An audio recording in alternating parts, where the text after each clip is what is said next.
What's up, Jimmy? What's going on, bud? Not much, man. It's crazy, man. It's kind of like that thing, that moment that business owners like yourself and you and myself wait for all year to come here, and it's here. I don't know if I was waiting this year. I don't know if I got to that lull yet. I think we're still trying to get ready for this year. It's kind of wild.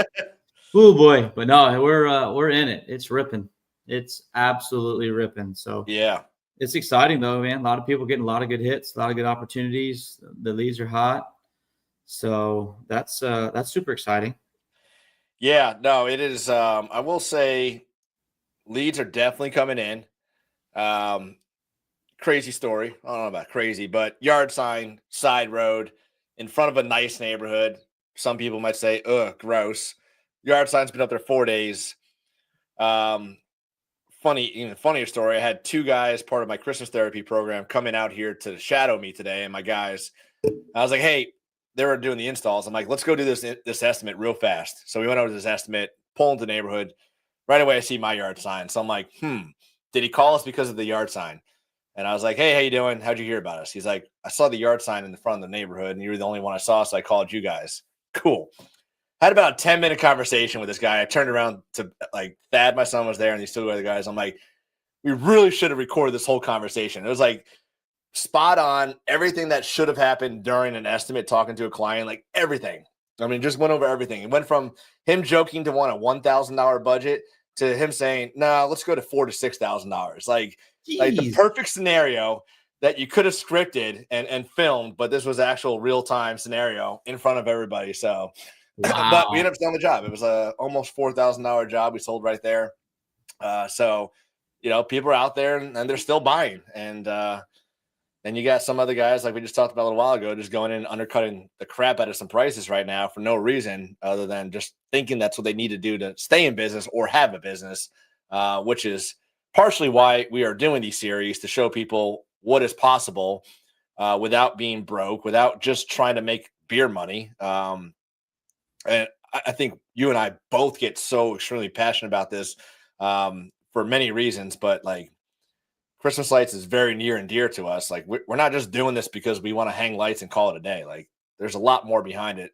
Both have our own reasons, but like it just we're just both very vocal and passionate about why we do this, to inspire others to be better and to continue like growing their company and continue on year after year after year. I just hate hearing those stories when people call us and say, hey, the guy that we used last year is out of business. It was his first year doing it. Like, why would you just go do something just to put yourself out of business? So if you're watching live, if you're watching the replay, just take some notes. Like we're doing this to help you. Like there's no financial gain for Jimmy or I to do this at all. Like 1 hour of our day every single week for you and only you. So That's right. that's my banter. No, Sorry. but it's true. I mean, and I think, we're hearing the leads are hot, but kind of pulling one out of the trainings I've been doing a lot lately. So the supply and demand there's a lot of supply. There's a lot of providers. There's a lot of people that don't know how to price jobs properly. And, unfortunately, those are sometimes the ones that you hear, but that come and go. They're the ones that are ins and outs. Like, well, I can't make any money. Well, they're not pricing jobs right. Right. So I think the big thing here, that one of our big goals, I think, of having this conversation is building value in our service, in our industry, so that people can make a good, profitable living off of it. And it's not something that's just a side hustle. It's a legitimate core business that people can then add and be really successful with. So totally agree. Totally agree. Absolutely. So sorry about my little bender over there. If you're watching, anybody's joining us, so glad to have you here. Join us Tuesday night at 6:30. You could be anywhere in the world, but you're hanging out with Jimmy and I, so we appreciate that. This next hour, 53 minutes, whatever we're at, is for you. It's not for Jimmy and I. We have an agenda, but really, we want your agenda. So if you want to talk about marketing, if you want to talk about team, you want to talk about materials, if you want to talk about takedowns, whatever it is, like it is your time to ask some questions.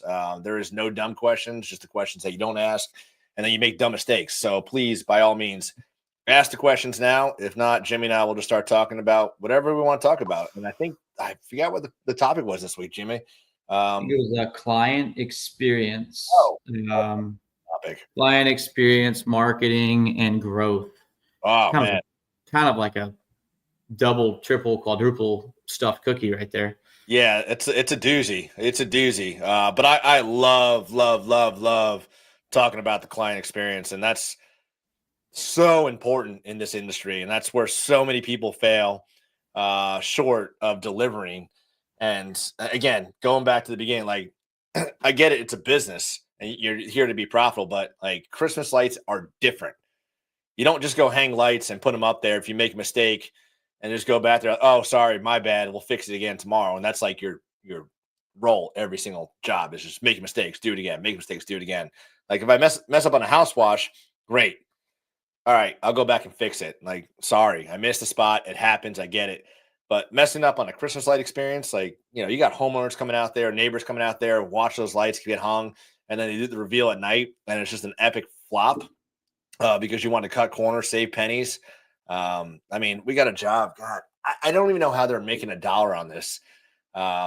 They underbid us, and I think it's like a $400 install that they're doing the lights for, and we charge $2,000. Like, I just don't know what they're doing or why they're doing it. So let's try and navigate and help some people to be able to increase their profits and their pricing to be more professional and stay in business. So, all right, a couple questions here. Go ahead. Yeah, go ahead. Let her rip.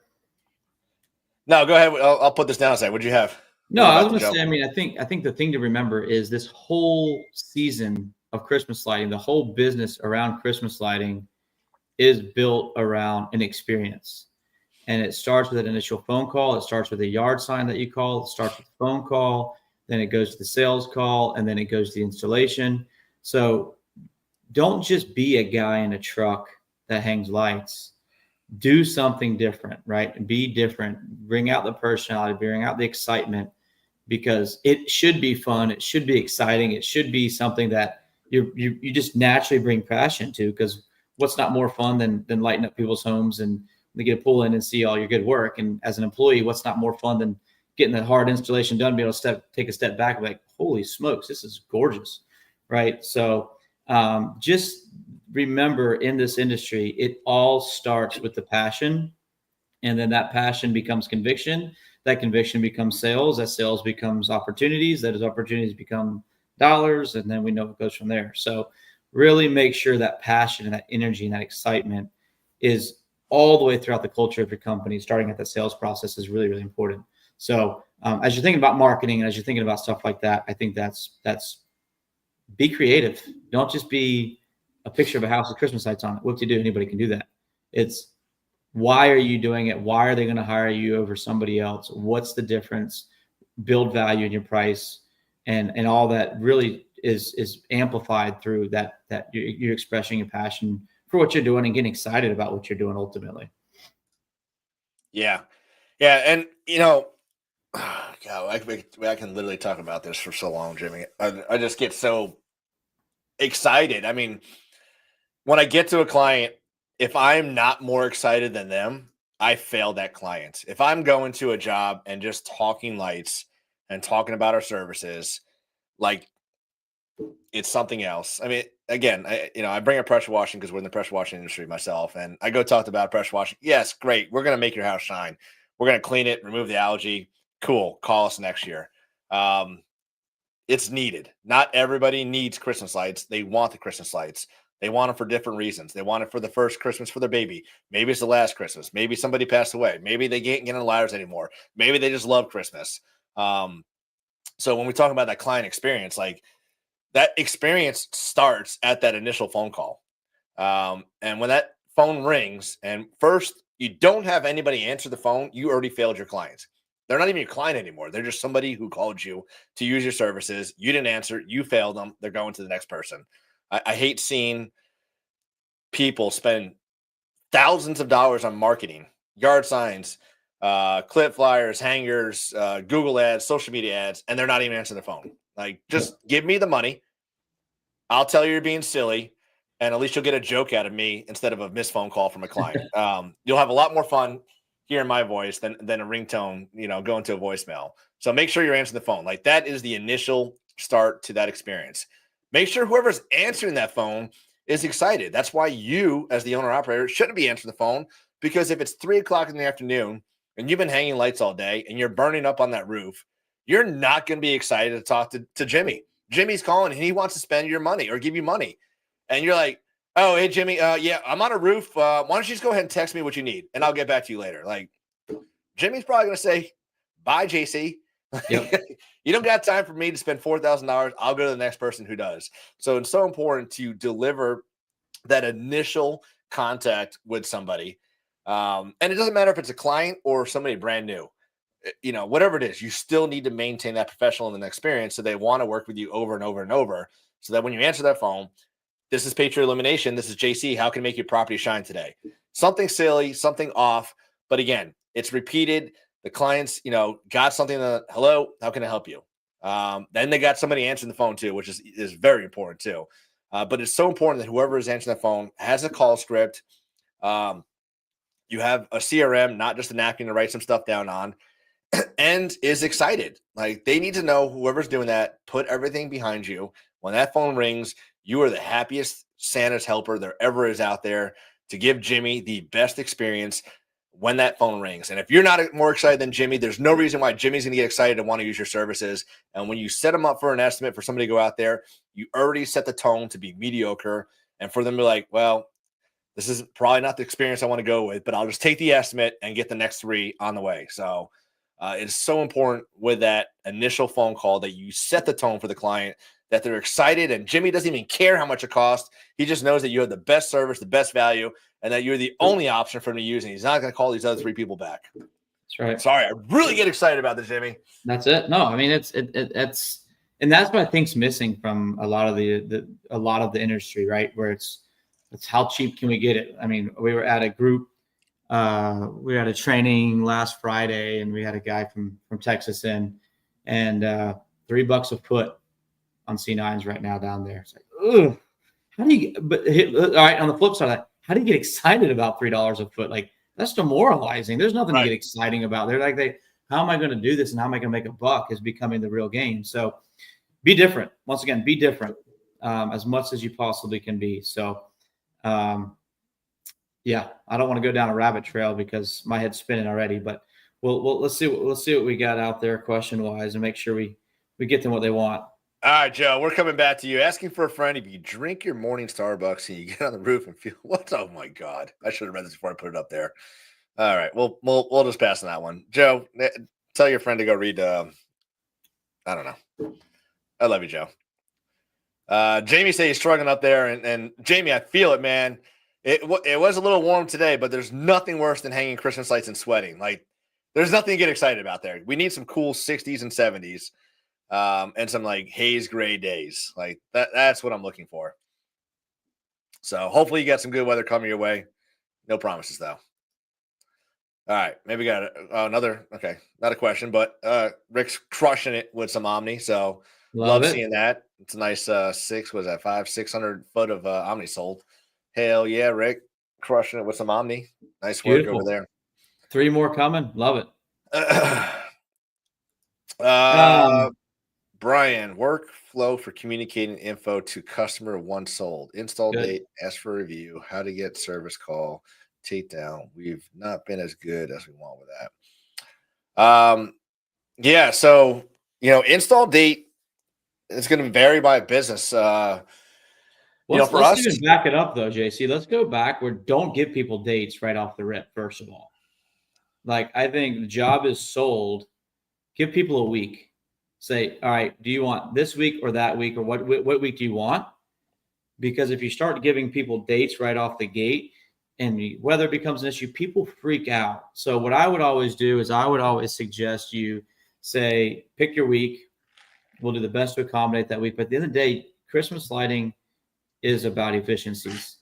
You can't be jumping one side of town to the next just to hit people's schedules. So give them a week, and then as the week gets closer and closer, you can hone in. I know some people are just like, you want before Thanksgiving or after Thanksgiving? And and then it's take it or leave it from there. But I think the very first thing is don't pin yourself down to a date. Give that range, and then as it gets closer and closer, then you start to hone in on that exact date, that process. But I think clarity is ultimately very, very, very important. So even before that, you're probably like, okay, what exactly are we doing? How much of it are we doing? Where is it going to be? We've all been there and done that, where we had people call us once an installation is done, said, hey, when you guys come back to finish up the install? You're like, what do you mean? I saw a picture. It looks great. Well, only half the roof's done. No, everything's done. And all they want all the ridges, the rakes, and everything. So it's very important you have good clarity on what you're doing, how much of it you're doing. So that's all part of that sales process. Once a job is sold, then at that point you're going to then, or even during the sales process, what's your ideal timeline? And then it's important that you execute. And if you miss any of those expectation points, the day before, the Friday before, whatever that expectation you're going to create, it's imperative that you follow up with that, because people are waiting in anticipation, and they're going to see their neighbors' houses going up. They're going to see everything happening. They're like, where is this guy? Did they take my deposit and run? Where are they at? So I think very important you say, we'll communicate the week before. We'll then communicate the day before, whatever that is going to be. Standardize that process and really, really, really make sure you're staying on true to that. If weather happens, don't assume. I keep saying assume is my least favorite word of the English dictionary right now. That's like, assume just means I screwed up and I'm not admitting it at this point. So don't say, well, I assumed because it was raining today, you would know you got bumped. Pick up the phone and call them, let them know, hey, because of weather today, we're behind schedule. And don't just do the next day. It's the day after, the day after, the day after is really, really important. So I think that's on the front end of things. That would be my feedback on that. Yeah, no, and that's exactly what I was saying. Depends on your business, and some people do the day. I prefer the week of too. Absolutely. Like we tell clients, like, what's today, the 7th? Your install will be the week of the 6th, October 6th. Can't tell you if it's the 6th. We'll call you the day before or on Friday before, because it's Monday, or it might be the 12th, 9th, whatever it is, Friday. But we'll be during that week. Like today, the guys got done early. They grabbed the job from tomorrow and went and installed it today. Instead of getting done at 2:00, they worked until about 4:30.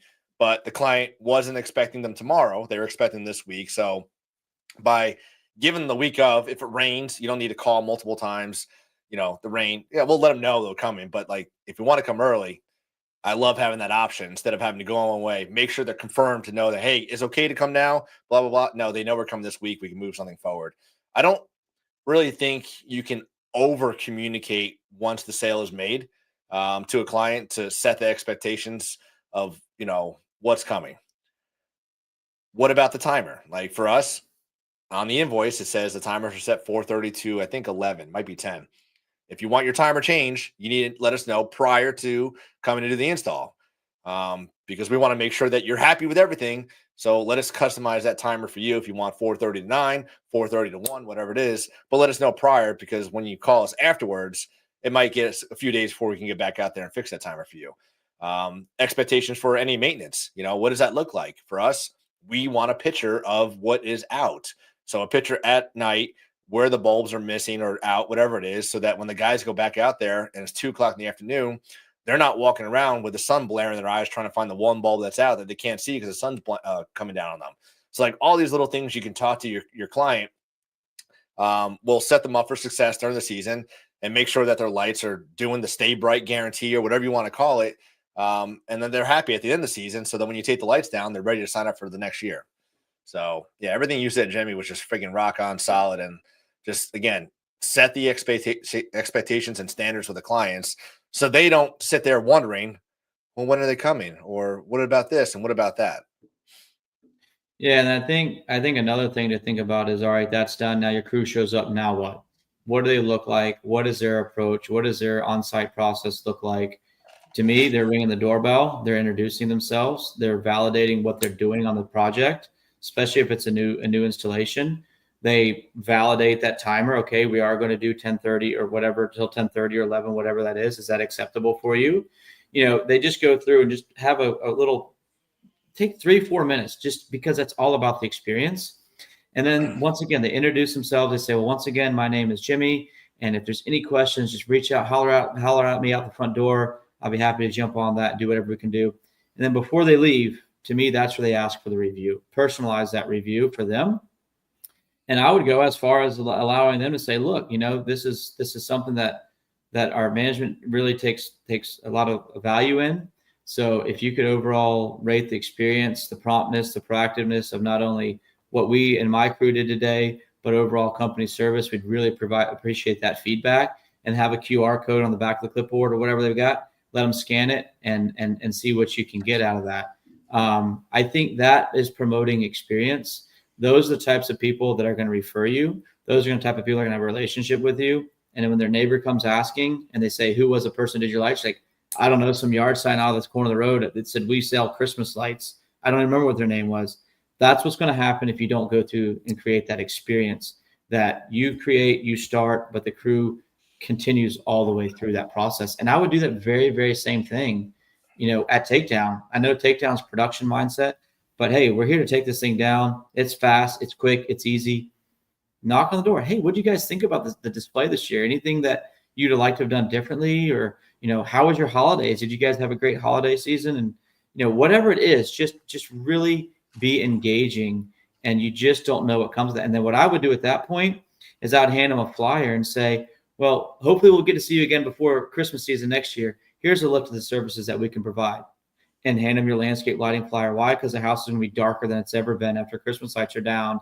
Hand them with something maybe on the Omni lighting for a permanent option, right? That is just a segue to transition into your core business. Maybe it's pressure washing. Who cares? Whatever it is, this is what we do throughout the year. So hopefully we'll get to see you again before next October or November, whatever it is, right? Like, that's the kind of thing where how deep can you get with the customer, not how transactional can you be? And I think that's what can set you guys really, really heavily apart. Yeah, no, I love it. And then, another good question here about the takedown date, something we communicate in the beginning during the estimate. Every client will see this. We have a premium takedown and a priority takedown and a premium, like a late takedown. Everybody wants the lights down early. We can't get to everybody the first week of January. So if you want to get your lights down the first week of January, there's a premium price for that. You have to pay. It's an additional $150. You're not getting rich off of this, but the ones that want it early, I mean, there's really no way to prioritize. Like, oh, I like Jimmy today. I don't like this person. We'll do this, because everything's done by route efficiency. Got to have that. Can't just be going from one side of town to the next side of town doing it. So for us, we give them the option. If you want to pay $150 and we'll guarantee your lights down the first week of January, great. Here's that option. If not, we'll put you in our queue. There's no guarantee when your lights will be down, other than it'll be down sometime between the second week in January and the beginning or first week of, the end of January. By February 1st is when we have our takedown. So we set that expectation. We send an email at the end of December. We send an email right before January 1st. And then when they call and say, hey, why aren't my lights down? Well, we sent you an email and asked, if you want to get your lights down now, there's still an additional cost, because we have a route that we're going off of. If you want to get them down, we'll charge you an extra blah, blah, blah, get you on the priority list to get you down today or tomorrow. And we'll move on. But, set those expectations, because they're going to sit there calling you January 10th. Why aren't my lights down? Why aren't my lights down? Why aren't my lights down? Because you didn't set the expectation with them. You gave them the option. They chose not to take the option, or they did take the option. But at least you set the standard and they know what to expect throughout the month of January. Yeah. And if you don't do the priority thing, that's a great idea. I love it. But if you don't do that as a norm, just set an expectation. Takedown start January 2nd, and they run through the end of the month. We'll do the best we can to be as efficient as we can to get them down. And honestly, the flip side of that is some people, we have seen some people over the years that it's somebody's birthday and they want to keep them up until later in the season. Okay, well, you can do that, but there's a cost. Why is there a cost? Well, it's because it's not within route. It's not efficient. We're going to have to spend an extra 30 minutes there and back of travel time. Just have a really, really good thing in your terms and conditions or your overall scope of services that say when you're going to start, why you're, and how you're going to go about things. And then I think it's just, once again, important to give them a heads up. Once that schedule's set, your tentative date is, especially for those of you in the north, right, where you're dealing with snow. I know some guys don't get lights down until April because they're buried under snow, right? So what if, make sure you're thinking about things of that as well. Yeah, absolutely. Again, just set the standard. I mean, I'm not saying you need to do what I do or what Jimmy does. We're just giving you what works for us, and they're not always the same. That's the beauty about us talking about these things. But it is what has worked for us in the past. Very, very successful what we're doing with it. So take pieces of it, take all of it, whatever you want to do with it, tweak it to you, make sure it fits your business model, and roll with it. All right, another question. And if you have questions, please, if you're joining us right now, just go ahead and drop a question. This next 30 minutes is literally for you. If you have a question about marketing, sales, teams, hiring, firing, all the stuff, we're here to talk about that. If not, we'll talk about the client experience and a slew of other things that Jimmy mentioned earlier. All right, what's the best way you found for landing commercial clients? Do you cold call, email them? Jimmy, you've got great success with commercial. Yeah, I mean it's longevity, it's persistence, it's consistency. It's not something and it can happen, of course. You're just going to strike a gold pot, get hit it perfect time, perfect need. But it is a lot of relationship based, and it can take years and years and years to get that. Oh my gosh, if I could get that one. Everybody's got that property that's like, holy cow, if I could get that property, I've actually arrived. I'm actually somebody now. And everybody's got those properties that they've seen. And I think it's just constantly engaging. It's picking up the phone. It's dropping in. It's dropping bagels off. And those opportunities now at October 7th, they're really just not going to be there for the big jobs. What you're going to get this time of the year are going to be restaurants, banks, car dealerships, especially that are newer, because they're like, oh my gosh, it's the holiday season. What are we going to do for a decor? And if it's me and I'm out there trying to get it, I'm going to every new restaurant that's opened in town, and I'm just going to drop off a little information packet on what we do and why we do it and how we do it, because they're going to be caught with their pants down because they just try to get a business up and running. The cost of everything, food and everything, has been so crazy this year. The last thing these people are thinking about is decor. So if you go in, that's one of those situations you're going to go in and be like, oh man, you just saved my life. I had no idea what I'd do without you guys. So thank you. That's pretty much going to be a guaranteed sale. Obviously they got to have the capital for it. But other than that, joining some of the property management associations, the BOMAs, the IFMAs, chamber of events, things of that nature. Once again, it's a long play, but just being active and engaging with people like that, rubbing shoulders with them is huge. Of course, cold calling can be difficult. When you walk in and you wear some fun clothes, that scream Christmas lights, screams festive, screams excitement, you might have a little bit more success with a walk-in than you are going to have with a cold call.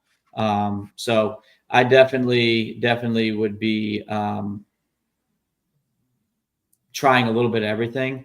But don't be discouraged if you don't get that at the first bet. And typically it goes, you go first year, you give them an estimate. They then go back and budget it. And then they'll typically sign off for that second year. But it's super important between that 12-month period of them going back to budgeting, you stay engaged with them. Any questions? Here's something I was driving by, I thought of you today. Just little touch-ins as much as you can is really, really important. Yeah, absolutely. It is a very long-term game. I mean, one of our largest commercial clients, this is year 7 doing them. They told me no for the first 2 years. And the third year they said, we'll give you a chance. And originally she said, give me $9,000. I gave her like $15,000 or $17,000. And it's a $20,000 job for the last 6 years. This is year 7. We're doing it in like 2 weeks. So don't expect to walk in there. They're going to love you and want to use you right away. You need to start the day you stop. Literally, the day you stop hanging lights, start marketing for next year. January is never too early. October is never too late, but you're also late in the game by doing that. So you are doing them a favor by being that squeaky wheel in January. Like, it's Christmas just ended. Great. You have budgets. I want to get it approved. Let's talk about, what's good for you for 2026. So as soon as those lights are hung or taken down and put on the shelves, you should be marketing. Cold calling, go into the business, dropping off some pamphlets. I tell my son that he's going out there and hanging out folders, and they're like $3 a folder, whatever it is, for the marketing thing. It's got a folder, step flyer, brochure, business card in there. I'm like, don't leave without a business card. because all you're doing is literally just putting stuff down at that point. Come back with the business card, with the name and email address, and then let's start, put them into the drip for the emails and sending out emails and checking up on them. But don't just go here. If you need lights, call us. Like, that's not going to work. You got to be friendly. You got to be inviting. You got to get them excited. I can't tell you how many times I've called or walked in and had a great conversation with the gatekeeper, got them so excited about Christmas lights. Instead of them saying, no, we're not interested, let me go find you the person you need to talk to, because I got them excited. I didn't just say, here, we want to hang lights in your building. All right, well, what do you mean lights? Like Jimmy said, walk in with a jacket, walk in with a box of donuts, walk in with some candy canes, be different. And once you do that, you drop their guard, you get them excited, and then they'll give you the answers that you need and give you the people you need to talk to. But again, this late in the game, dentist offices, restaurants, like Jimmy said, I mean, we're going to a restaurant on Thursday. And I really just want to barter with them. I want to barter for my Christmas party, but I like the location. That's actually inside the location where we do $20,000 worth of lights, but they want to freaking deck the crap out of their restaurant. And I'm freaking excited to go there because I'm going to make a deal, and I'm going to walk away with not a free Christmas party, but a freaking banging ass Christmas party that we didn't have to pay a whole lot for. And they got some really cool lights that all their customers are going to see. And then they're going to know that Patriot Illumination did it. And next year we'll get more clients. So think outside the box and have fun doing it. But you got to show up. Don't wait for them to call, because there's a good chance they're going to go on Google and you're not number one, and they're calling the first person they see. And if they answer the phone and they have value and they deliver, they're likely going to go with that client or that company. So sorry, get that passion back again. Yeah, I think, well, yeah, go ahead. All right. Joe's got another question. This is a legitimate question. We can keep up here. So I screened it.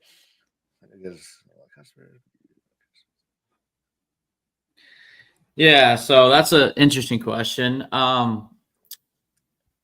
It's funny, on that last question, I didn't see this question pop up, but on the last question, I was sitting here thinking, like, go into these dealerships, go in these places with a little glass jar of red and green M&Ms, right? Just scream that I'm doing something Christmassy when JC mentioned that jacket comment. And I think I would be a little careful here, to be completely honest. I would not reward a customer for being a customer. I would reward a customer for referrals and just being a really cool customer, be somewhat, but don't just create something that becomes an expectation year after year. I think that can become very troublesome. But I do think, at the end of the day, a handwritten thank you card, in my opinion, is going to hold just as much weight, if not more, than a box of chocolates. There's something that's a little bit more personalized about, appreciate you allowing us to be part of your family's traditions, kind of playing that more personalized approach from our family to yours. And then just a simple Christmas card with some very nice words like that, and pictures that are going to personalize that. I personally think is going to hold more value than anything else, because Christmas is already a season of gifts. What's another gift? What's another something like that, So maybe that's a leave behind at the installation, that you already have Christmas cards made up and it says, thank you for allowing Patriot Illumination to be part of your family's tradition. We here appreciate your business and look forward to serving you in the future. And it's just a picture of the whole team, or maybe it's a picture of you and your family, like Joe's picture down here. Maybe it's just the three of you guys hanging out at the Gaylord, that looks like wherever that picture is taken. Just something to personalize it, I think, is going to hold a lot more value than a box of chocolates. That's my personal opinion. I could be wrong. No, I love that, Jimmy, because in the beginning, when you're small, you want to give and like you're excited. And I'm the same way you just talked about. Like, you're setting the standard. And the standard gets harder as you scale. And in the beginning, we would do $2 or Chuck Buck, whatever you used to call the Trader Joe's wine, $4 a bottle, peel the labels off, slap a Patriot Illumination sticker on there, call it a day, and deliver it to the door. That was easy when we had 25, 50 clients. But now when you have 300, 400, it's not scalable. So, yep. And I love nothing more than getting a card in the mail around Christmas, like right after Thanksgiving. And, it's one of those family cards, from our family to yours. Thank you.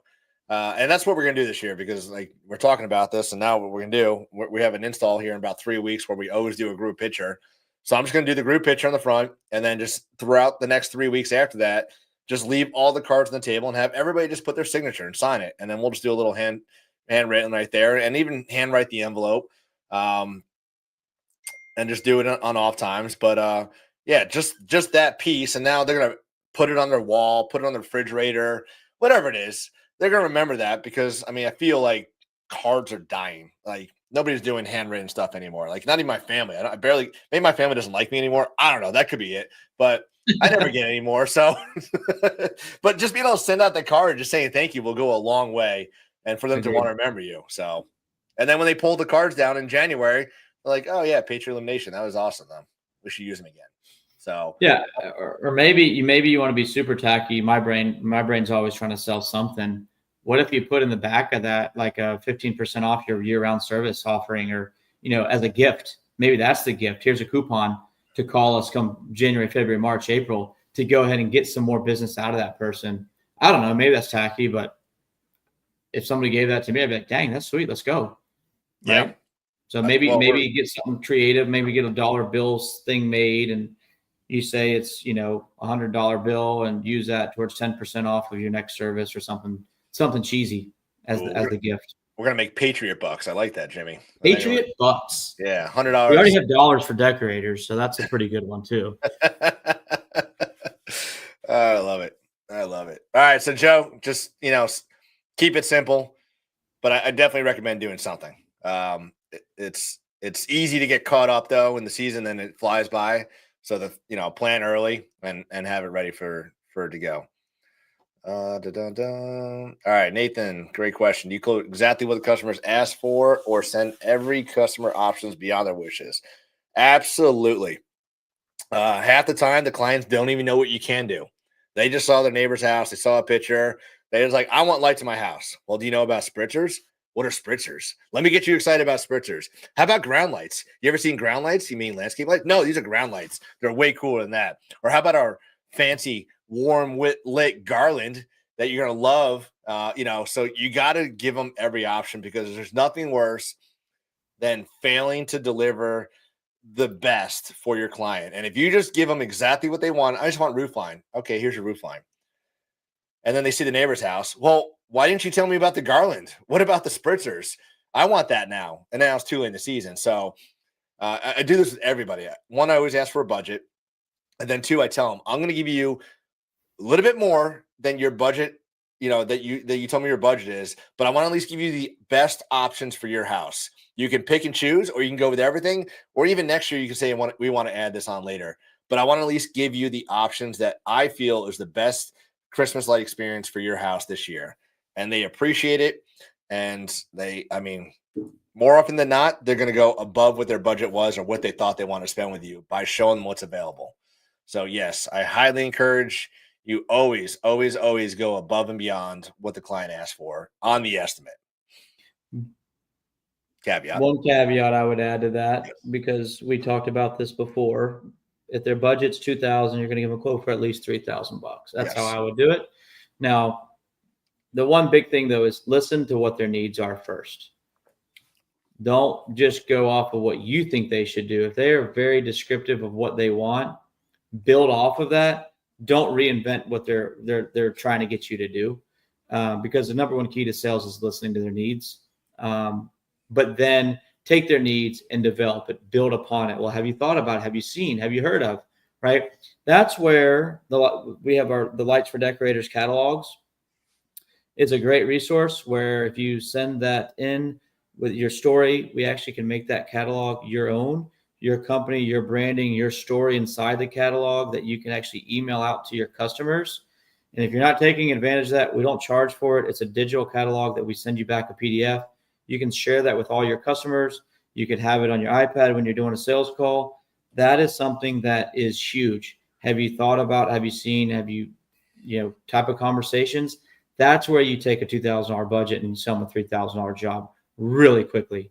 And don't be scared to say, I love that idea, but I want to also throw this out at you. Instead of wrapping a 25-foot tall maple tree with 5mm lights, Well, here we can come in and we can take X amount of spritzers and make this have a complete different dimensional effect than what you have. It's going to save you some money in the long term. And then we can actually take some of that budget and actually add the next 3 trees down the line and make your display even more, more extravagant or whatever the word is I'm looking for. So that would be something that I would add to that. Yeah. I agree. Always over deliver. Give them the options. Let them tell you no. Don't tell yourself no. You will lose a lot of money. Like that commercial job I just told you about. She wanted $9,000. I gave her 17. We went with 20. I would have lost $13,000 for the last 6 years had I give her exactly what she asked for. Yeah. Yep. All right. Do you position yourself to be helpful for other services? I might be lost in this one. Jimmy, can you help me? Maybe. Do you Maybe. position yourself to be helpful for other services? As far as Kaylin, can you maybe elaborate on that one? Maybe going for something like while we're on site, are we trying to upsell additional services, or are we while we're there creating other suggestions of what we're seeing? I don't know. Yeah, help us out with that one. Is there a follow-up? Maybe there's a follow-up to that. Not yet. Okay. I'll check back. Okay. All right. Other than $250 dinner gift certificates, how do you Peter's been to a couple of trainings and he's upped at $50 just because he's a Naples guy. I know, right? I was like, damn, $250. I can't get there yet. Yeah. So how do you encourage or incentivize your clients to refer you? Honestly, so what Peter's talking about, I'm really big on a referral program. And a referral program is not dollars off of a bill. If you got a $2,000 client, you don't want to give them $100 off and doing it down to nothing. They don't really acknowledge that. Giving them an experience is really important. So I've always been saying the number $200, but Peter's Naples and Naples. So we'll let them slide with $250. Matter of fact, Peter, I just gave you guys out to somebody earlier, so I'll expect my $250 Capital Girls next certificate in the mail. But so I think the only really other thing that you can do is just invest your personal time in your customers, because that is having those little things and having that little personality and getting to know them, getting to know their family, them getting to know you and your team.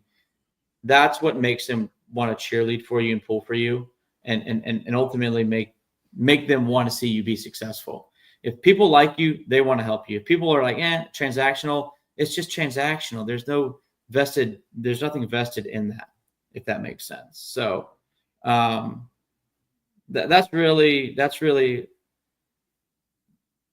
I don't know how to quantify that, but that's to me is the best approach, is just that excitement, that personality, you being yourself, not just being something behind an email or a text message, being vigilant, being a face, and just simple things like saying thank you so much is huge.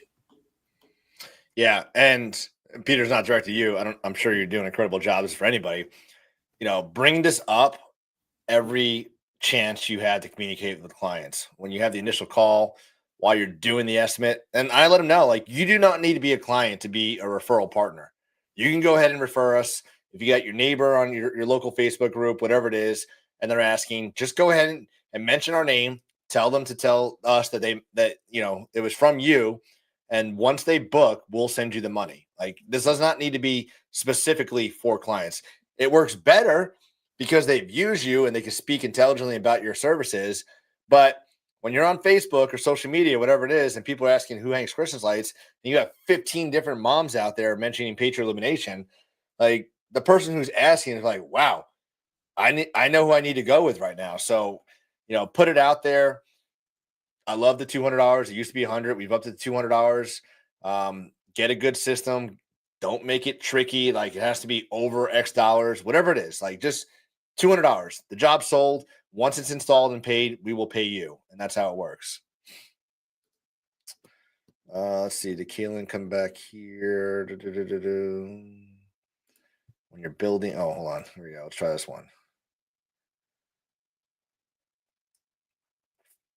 Yeah, I mean, I guess as long as you're talking about the services that you offer, Kaylin, as I assume for for you, it'd be painting, for us, pressure washing. Yeah, I mean, you could definitely be putting that information in there because you don't know what they need and when they need it. So at least if they know or have an option to work with you because they know you offer it, then I would gladly want to be able to deliver that information to them. If they want pressure washing in March, which is a great time of year to get pressure washing for commercial buildings, they'll go back and remember that Petri Illumination dropped off information about lights, but also their pressure washing too. So if that's what you're speaking about, I say yes, absolutely, 100%.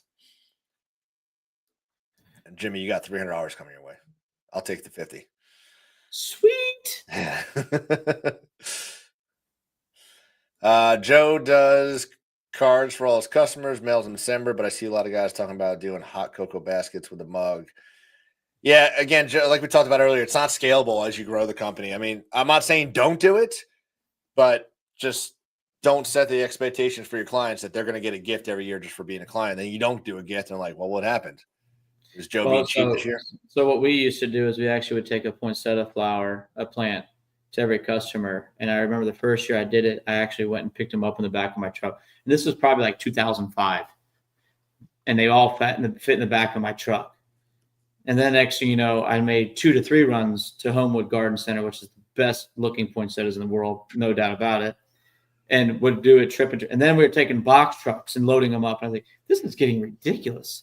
You're spending 3 days driving around dropping off a stupid poinsettia plant that ultimately nobody watered because they didn't care about it, died anyway. So, it was a good gesture, but I just don't think it goes as far as one may expect it to go. Barry's doing all digital I'm assuming his marketing materials and drop it off. I like the paper just because it's there. Digital could get lost. I mean, it's easy to find, obviously, but with our folders and the brochures and the lookbooks that we leave behind, it's sitting there, front of sight, front of mind. Maybe it's a partner with a company that comes in and sees it. Maybe it's a client that's going to that location and it's next to the magazines and they see it, whatever it is. I just feel there's a little bit more value in having something tangible for something to hold on to, touch, feel. I can't make it smell like Christmas. Maybe I can do a little spritz of some Bed Bath & Beyond Christmas glitter or something in there and just give it that candy cane smell. There's a good idea. Start doing that. But I just, for the dollar spent and the dollar returned, it's always been a payoff for us. But I'd rather you do something than nothing. So I'm not against the digital. And we still do the digital for the lookbooks that go to every single prospect, client, and whatever. So.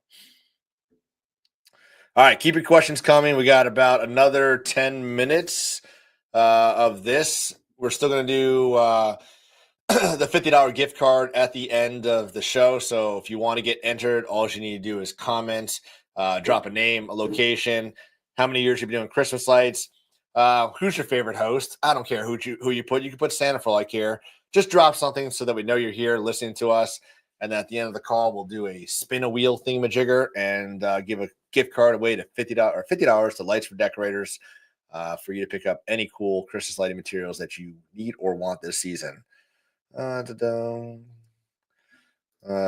Douglas, you're never late, buddy. You're here right when you need to be here, but you can always go and watch the replay. So, did you sell it? It's a real question. Yeah. And if not, why are you still not there? I'm just kidding. Yeah. Douglas, what happened with the estimate? Did you win it? Come on, give us some good news here. Can you share the lookbook? Johnny, I've got the lookbook in our school group. You can go ahead and join that. I'll drop the link for that later. But it's all in there. Pretty much everything's in there, but I'll give you that link for you to go. Oh, look at that. There's a win. He sold it. So sweet. There you go. Great ticket too. $1,500. And you're getting compliments, Jimmy. Oh yeah. Nikki, he's a princess. Appreciate it, Nikki. All right, keep the questions coming. Jimmy, I'm going to let you talk for a second. I'm going to go get the spinning wheel thingamajigger, start entering some names in there. We could probably jump back into our main topic until we get some more questions. So if you have questions, go ahead and ask questions. But we talked a lot bit about the Christmas light experience with the clients. Let's talk about growth. I think growth was kind of supposed to be part of this segment, and I think growth is understated. I think people think about the here, the now. They don't think about the long term enough. And it's instant gratification, which I love, right? We obviously got to be successful right off the rip every single year. But growth, how do you create a growing, scalable business and keeping your customers in mind, right? So I think ultimately your commitment to customer service, to commitment to excellent quality of work, commitment to over delivering the expectations is imperative. And I think we talked about the communication, we talked about the clarity of the job, we talked about the clarity of the schedule, clear expectations are all, to me, that's that's the difference between customer service and customer experience. So customer service is delivering on those expectations. Customer experience is how do they feel? A good customer service does not necessarily equate to a long-term customer, especially like, all right, well, I paid $1,500. I got $1,500 worth of lights. A customer service plus experience is I paid $1,500. I got an amazing lights. The people were awesome. I love doing business with them. And there's a conviction, there's an emotional connection tied to doing business with those people. So I think really when you think about how do I create a scalable, growing business, you've got to have a commitment to both the customer service and the customer experience. And if you can do that and you can find that happy medium, the opportunity for growth is huge because you're just as important as retaining clients as you are picking up new ones. So often do I hear people that are just so putting all their eggs in a basket of new, and they're kind of leaving their bread and butter in the back seat, kind of just treating them like chopped liver as they're putting all their attention into the new people the first year. And after that, their experience falls down because it becomes very transactional. Yes, they're still doing a good job. Yes, they're still delivering, but are they delivering on the experience year after year? And I think that's where you see some people really struggle, is to find the bandwidth to be able to do that. And that just takes commitment. I also think to have a business that's scalable and growable, it takes, and I know we're going to talk about more of this next time, but your internal systems and processes, I keep saying time and time again, stop managing people and just manage the system, manage the process. Managing people is going to backfire on you ultimately. If you manage the system, you manage a process, first and foremost, it becomes scalable because the accountability does not become personal. It doesn't be perceived as a tax. It is all about, this is our system, this is our process, this is why we have this system and process in place, and this is how we're going to manage to that expectation. If you don't hit those targets, then I'm not mad at you necessarily. Well, I am mad at you, but I'm really more or less, why are we not following the process? We know this is our blueprint of success. And part of that is, what is our takedown process? What is our customer engagement process during all these steps, like we've already talked about tonight? And then how do we set them up for success next year? At that takedown consult, what would you like to see moving forward? What are the things that are potential enhancements that would you like to see? Or have you thought about these types of questions and really help stretch their brains so they're not doing the same display year in, year out, year in, year out? Why? Because that's customer service. That is not customer experience. If you're not averaging adding to your customers 15% upsell year after year, I think you're really missing the mark. So give that to yourself as a KPI.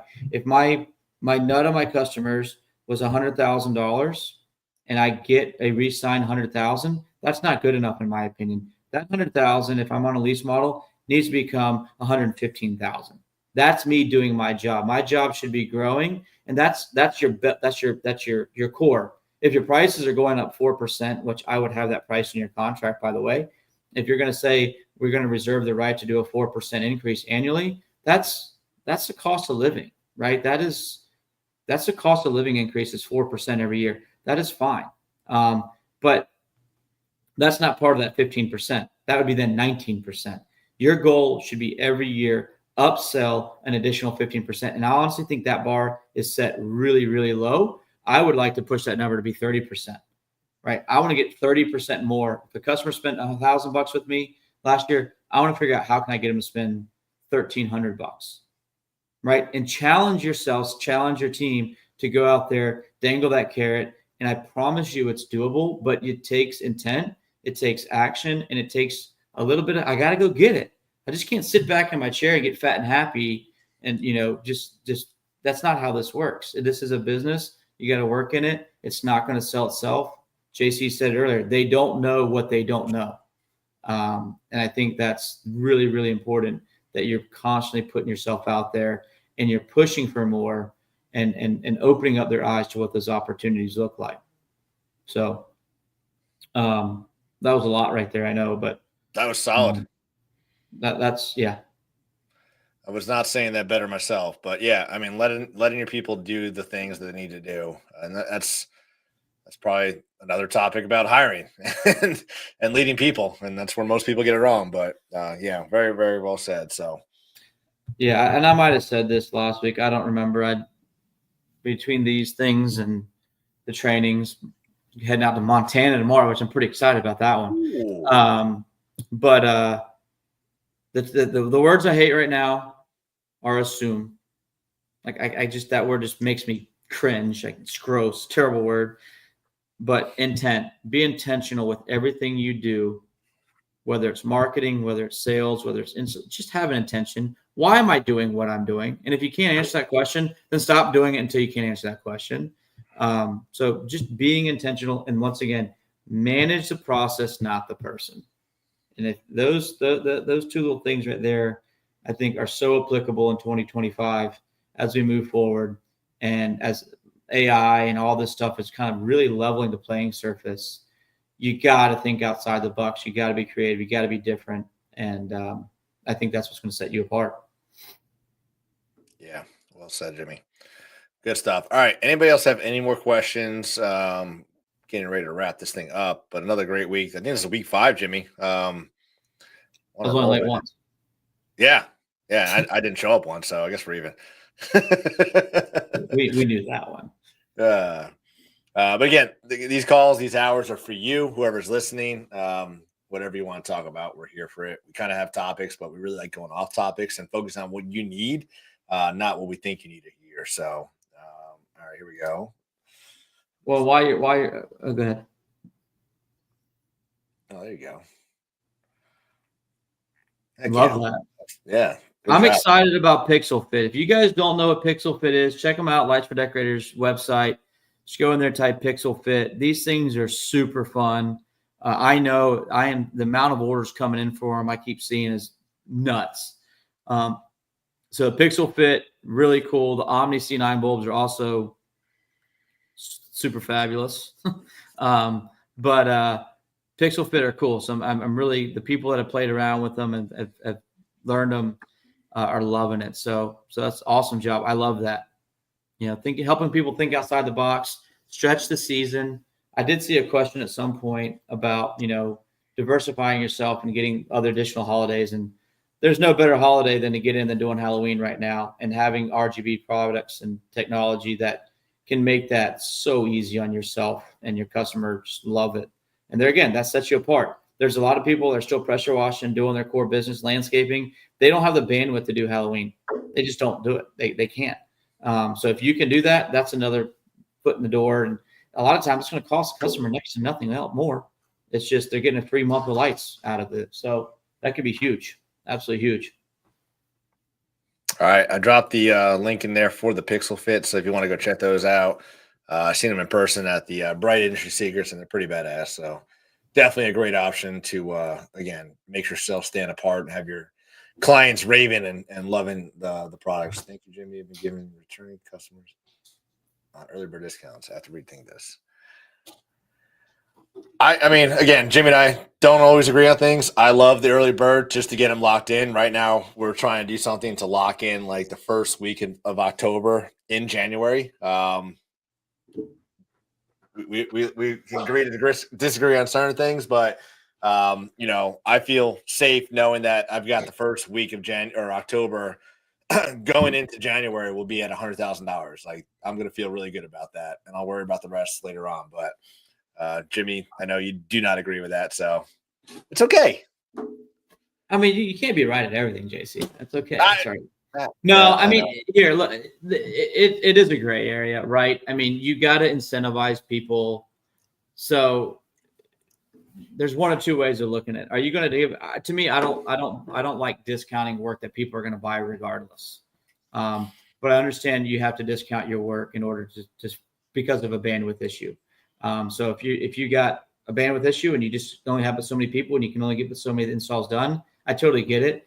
But I would much rather say I wouldn't want to give a discount. I'm going to charge a premium. So if you want November, you're going to pay a premium. Like we're saying, it's kind of saying the same thing. But to me, discounts are ultimately,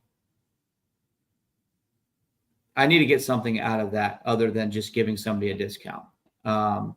So if I'm going to give you a discount to go up early, then not only am I going to give you a discount to go up early, I'm going to ask you to do a Facebook post on your neighborhood community group because you're early. People haven't thought about it yet. Hey, here's who just did my lights. If anybody's interested, they're awesome. I'm going to ask for something in return for a discount. So maybe JC, I'll twist your leg and get you to do that. I don't know. We'll have to see. Yeah, I mean, for us, what we get out of it is the guys stay busy early October and even end of September. So not everybody wants their lights up that early. Some people love it. Some people hate it. But if I can incentivize them to do it and keep our guys busy. But do you have to go back and reinstall the foliage? That is a November install, yes. So are you really helping yourself? Or are you creating additional work and double scheduling, double ticket management? That's the double-edged question. You don't have to answer it, but there is a value there of if I have to go back, there's such an expense of just rescheduling, showing back up. The logistics of that can be challenging depending on your business model. So yeah, no, I agree. Definitely logistics that you need to take in consideration while you're doing it. Scott Beard's second year Christmas. Welcome, Scott. Happy to have you here, buddy. I'm going to add you to the list. And Jimmy, that's going to wrap our hour today. As always, it flew, and I'm not even sure where the time went or if we even got done what we want to talk about. But hey. No, that's 0 for 5. We're doing good there. So I would say for those people that have definitely jumped on this, one, obviously we appreciate it. But I would also, JC and I were kicking around. Is this something we want to keep going on a regular basis and just business is business? We can transition from lights to landscape lights to Omni and maybe not every week, but every other week. So if you guys are getting a lot of value out of this and we can keep doing topics and do these weekly, bi-weekly or once a month or something throughout the year, if you guys are getting a lot out of it, let us know. And then we'll see what we can make happen because I enjoy doing it. The feedback I've been getting has been phenomenal. I know JC has as well. So definitely let us know, message us, whatever you got to do. And like I said, we just want to have a community of winners. So winners. All right. I'm going to do the drawing for the $50 gift card to Lights for Decorators. I am going off of the names that I saw in the comments on my feed. So if you did comment, I didn't see, I do apologize. I'm just going off of here. So we'll do shuffle. I've never done the shuffle. That's new. We're just going to try it that way. And let's spin the wheel. See who the winner is. And whoever wins, just reach out to Jimmy. And I'm guessing red. Oh, Barry Little. All right, Barry. Congratulations, buddy. You are this week's Christmas Lights for Decorators winner. So reach out to Jimmy, and Jimmy will get you hooked up from Lights for Decorators and some whatever your next product order is. All right, Jimmy. That wraps up another week of some great talks and discussion. Appreciate everybody showing up and bringing the questions. And if you got questions, just bring them next week. Every Tuesday, same time, same place, 6:30. We'll be here talking about whatever you want to talk about or need to talk about Christmas lights. I'm excited. I get to see Jimmy this weekend. I'll see you Sunday, Jimmy, in Charlotte. By the way, how about those Panthers? I in the Omni group last week, I said the Panthers were going to beat the Miami Dolphins. And I think Joe Deveneaux pshed me with his iPhone 17. Piece of crap phone. I think he's already probably returned it. Got an Android maybe by now. But you know what? We won. So JC, we'll go see them beat up on the Cowboys this weekend. How about that? That's gonna be an easy one, buddy. I'm excited to see you out there. So, guys, if you need anything, please don't wait to reach out. I mean, now is the time. You should be shining. You should be out selling jobs, making that client excited to be using your services. So answer the phone, do your marketing. enjoy the season while it's here, because it's going to go real fast. And December 14th, 13th, whatever that mid-December is going to come real soon. You're going to wish it was longer. So, Jimmy, I appreciate you, buddy. I'll see you this weekend. Everybody else, have a great day, and we'll talk to you next time. Appreciate it.